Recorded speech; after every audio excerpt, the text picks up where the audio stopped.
बिस्मिल्लाहिर्रहमानिर्रहीम। अस्सलाम वालेकुम नाज़रीन, आपको इस वक्त पेट्रोल के हवाले से बड़ी खबर से अपडेट करते हैं, लेकिन उससे पहले गुजारिश है कि जिन बहन भाइयों ने हमारा चैनल अभी तक सब्सक्राइब नहीं किया वो प्लीज़ चैनल को सब्सक्राइब कर लें और वीडियो को लाइक और शेयर ज़रूर कीजिए। तो चलते हैं वीडियो की तरफ। तो नाज़रीन, जैसा कि आपको पता है कि 1 मार्च को पेट्रोल की कीमत में थोड़ी सी कमी की गई थी। अभी IMF से पाकिस्तान ने जो कर्ज़े की किस्त लेनी थी, वो IMF ने पाकिस्तान को कर्ज़े की किस्त देने से इनकार कर दिया है, क्योंकि उनकी दो शराइत है।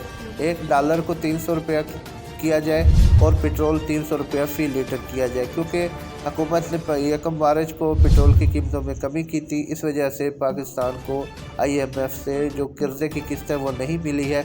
इस दफ़ा हुकूमत ने कहा है कि पेट्रोल की कीमत में 30 रुपये फ़ी लीटर तक इजाफ़ा किया जाए, ताकि IMF की शराइत को पूरा करके कर्ज़े की किस्त को जल्द से जल्द हासिल किया जा सके।